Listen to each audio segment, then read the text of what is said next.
Okay, hi guys, Dave in Texas here. What we're looking at is a Telefunken little reel-to-reel that guy brought to my shop. Said, well, he's on the line. Said, hey, I just bought this. Should I turn it on and play? I said, no, bring it over here and put it in the variac and test it under power first. You know, take the power up on it, make sure you don't burn anything up on it because it's old. He said, yeah, that's a good idea. So, no one's played this yet. We're going to find out today if it works at all. First thing I'm going to do is take it on 0 voltage, right? Turn the variac on, and then we're going to push the, well, we're just going to test it for a minute, right? And we're going to take it up to like, say 60 volts, alright? And we're going to push the playback, right? Whoa, where's power? And it does come on, it's got internal speakers on it, so I push playback. And nothing. Okay.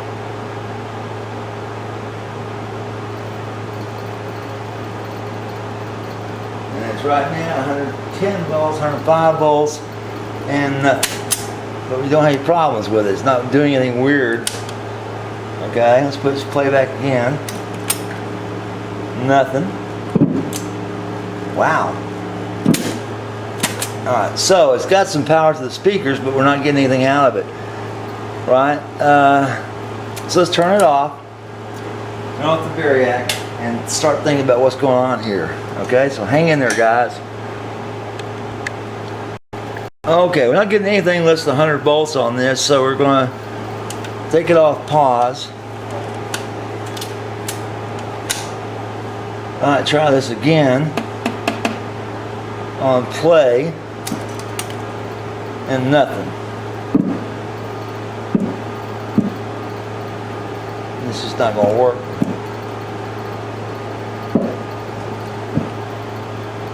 Nothing, guys.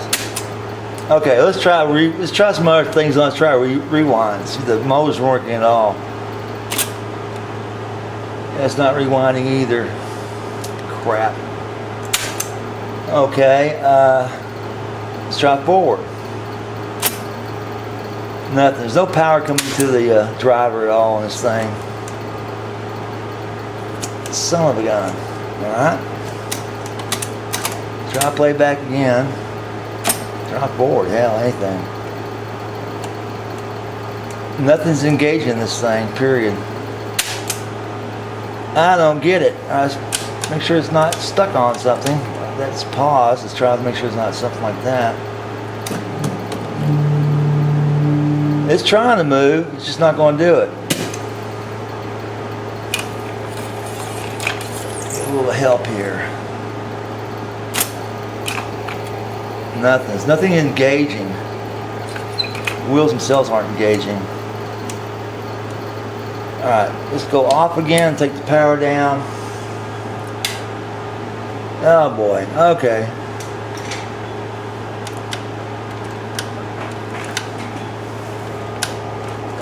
Alright, pause, this does not want to come off. There we go. Okay, so let's try something else later. Okay, I've run it on a bunch of different power tests on my variac. It's not drawing any more than it should draw. So I'll put it directly to 110, rather than taking it at 110 on the variac. Just get a shot on regular house current and see what's going on with it. But so far, I've opened up the unit to look inside. A little rusty, but everything's threaded properly. It's just not making any motion. There's no power to the player. Okay, so we'll see if this helps any. Maybe something's misaligned or touching something or rubbing. But let's take it out of the variac. And we're going to plug that directly into the 110, which we still have a fuse on it just in case. Okay? Alright, so first things first, power on. Now the power's on. Okay? Play. Nothing. The head's engaged, everything's right. It should be playing. It's not on pause. Stop.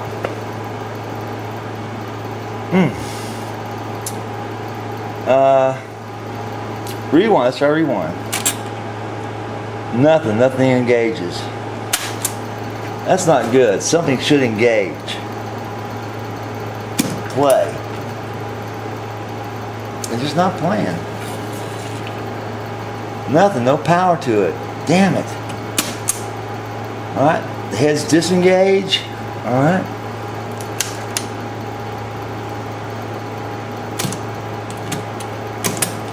Nothing.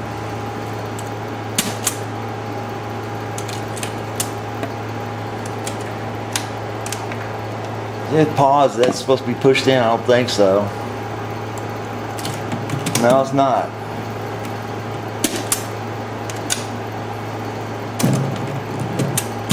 We got sound.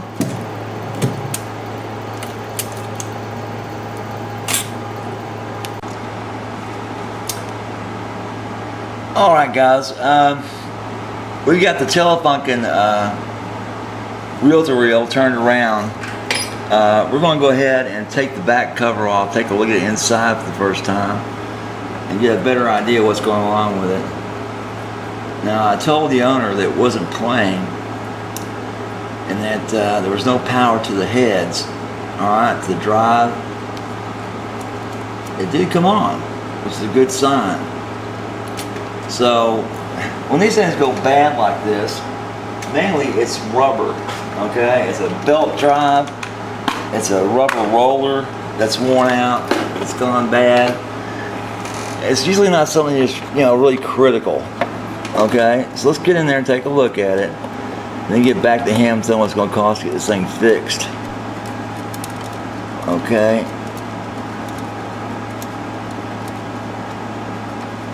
Now that powered up on the Variac.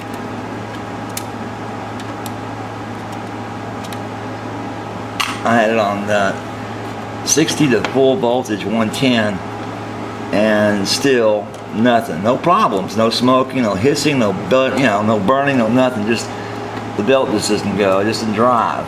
Okay. Problem. It says probably rubber. All right, now let's get this off. And this cord snaps off and on, which I'm a little concerned about. If you look, that's the power cord, guys. And to change that up to a 3-prong,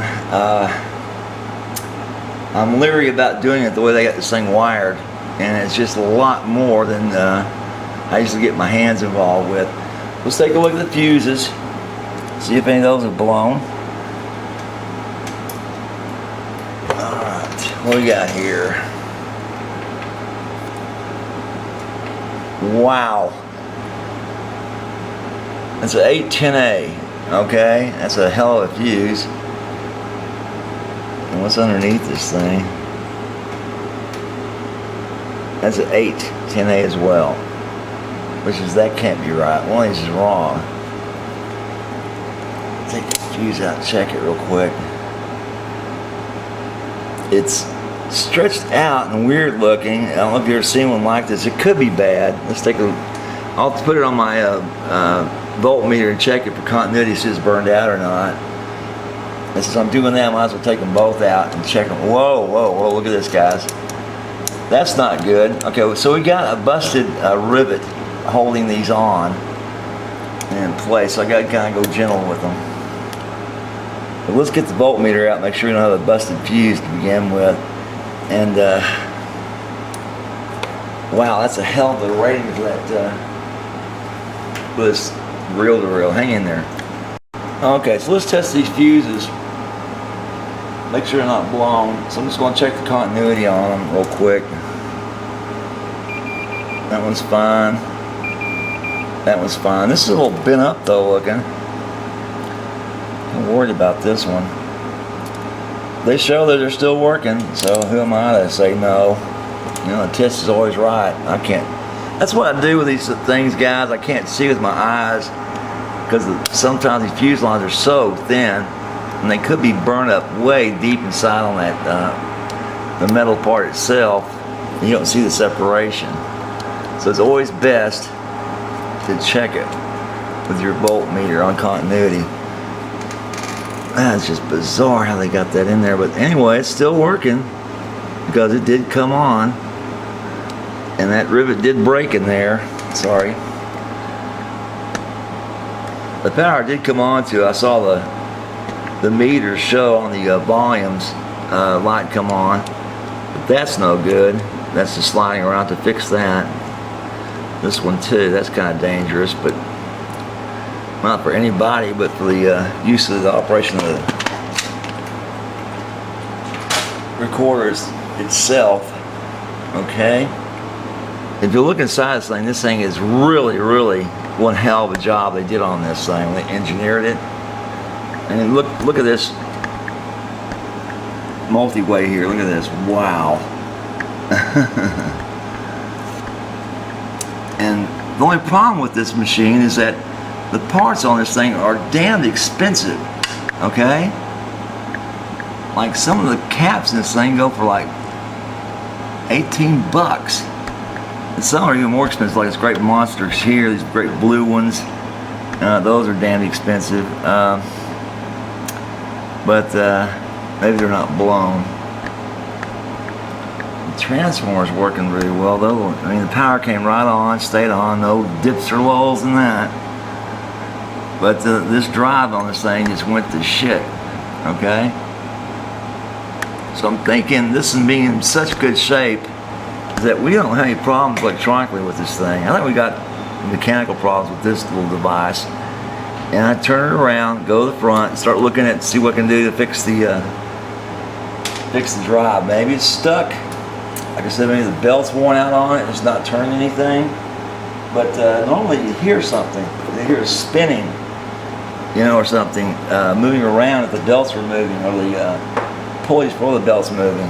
But nothing, absolutely nothing. So hang in there, guys. Okay, so I got into it. I started checking. I saw one of the belts that come off, one of the spindles, and the belt itself is cracked, and every square inch of it is cracked. It may not last even a complete, or revolution around the damn thing. But I got it back on there, and it is making all the pulleys and the spindles turn. Okay, so it should work. I mean, we'll see if there's nothing other than just worn out rubber on this thing that's causing all these problems. So let's give it a shot, turn it on. You can see the lights do come on it, so it's got power. Okay, and let's see what happens when you turn it on this time. Synthesizer itself, which is owned and built by Robert Moog, that's spelled M-O-O-G, but pronounced Moog, because that's why you can say Bacala Moog.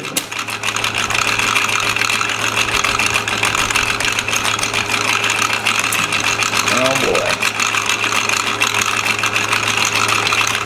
Okay, so the stop button is not working, obviously.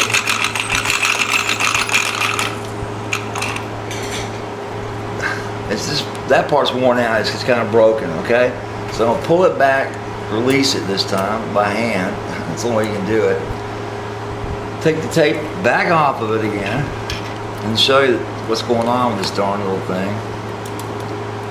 Try not to break it. Alright, here's the problem. This little jewel right here is broken, and it's just flipping and flopping around, and you can't really set it because the pieces that you set with to snap it in have broken off.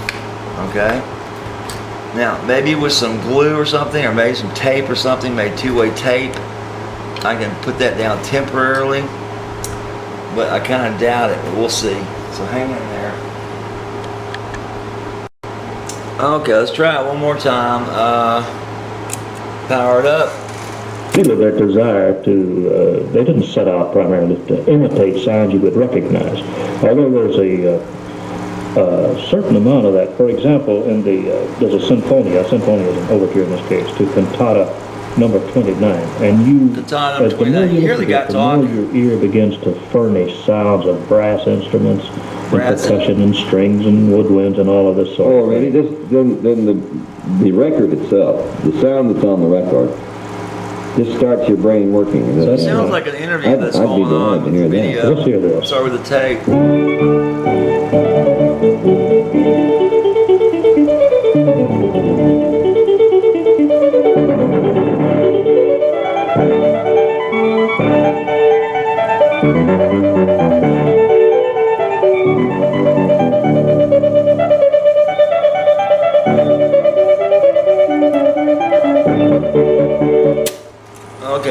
push stop, it's obviously not stopping. It's still running. Okay, it should disengage, but it's not doing it. So I got to turn the power off to it, wait a while, and then physically pull it to stop it, which is not a good idea. Sticking your fingers in here, no matter what, just when it's plugged up. Anyway, that's a mechanical problem. There's a spring in here, deep inside of it. Damn it, that's worn out. It's not pulling the mechanism back like it should, like this, when it disengages. Damn it. So that's kind of gonna suck. We'll see. We'll see.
Do not adjust your set. That's it's not your radio falling apart. It's really there. That's the Moog synthesizer. The Moog synthesizer, and this is the kind of sounds we associate with electronic music. There's not the I don't know what it is, the subtleties, but he's got a great artist. The nuance.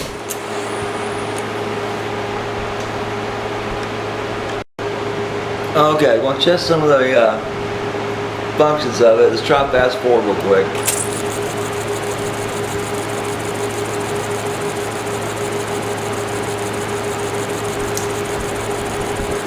Okay.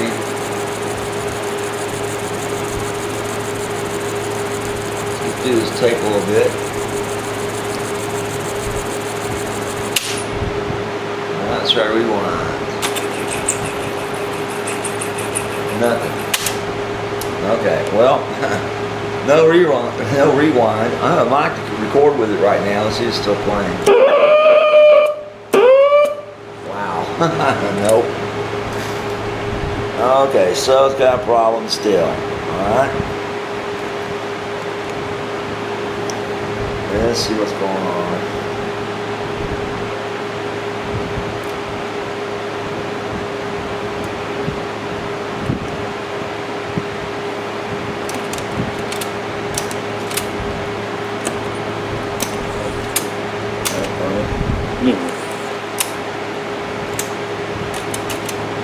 Is it time that you made a decision that you're thinking about? You have been listening to Pendulum, a program designed to explore the inner dimension. No, so that's not working. Okay. So it works on and off on the playback, so hang in there.